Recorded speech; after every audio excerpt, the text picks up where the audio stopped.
إذا كانت هذه وظيفة أحلامك فاجر زر اللايك ودير أبوني معك. هل تخيلت يوما أن تصبح مشاهدة كرة القدم وظيفة رسمية وبراتب خيالي؟ نعم، هذا ما حدث في قلب ساحة تيم سكوير بنيويورك، حيث قامت شركة فوكس سبورتس وموقع التوظيف الشهير إنديد بابتكار وظيفة الأحلام، مقصورة زجاجية فاخرة في وسط الشارع مجهزة بأرائك، شاشات ضخمة وطاولة ألعاب.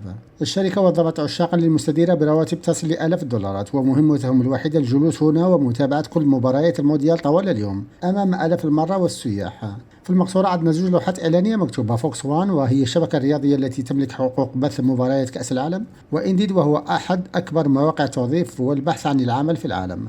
الحملة تحمل عنوان تشيف وورد كوب ووتشر، بمعنى رئيس مراقبي كأس العالم. الفكرة التسويقية كانت عبارة عن مسابقة أو وظيفة الأحلام التي أطلقتها منصة إنديد بالتعاون مع قناة فوكس، حيث يتم اختيار شخص محظوظ وتوظيفه رسميا براتب مالي لمجرد الجلوس في هذه الغرفة المفتوحة أمام الجمهور ومتابعة مباريات كأس العالم طوال اليوم كعمل رسمي. وكما راكم تشوفون المقطع يساريت كيف تجذب هذه المقصورة المارة والسياح في تايم سكوير، حيث يظهر المشجعون وهم يرتدون قمصان منتخباتهم ويجلسون بالداخل للاستمتاع بالمباريات خلف الزجاجة، بينما يقوم المارة في الخارج بالتقاط الصور والفيديوهات لهذا العرض التفاعلي الحي. ما تنسوش دعموني بجام وابوني في جلاديترز.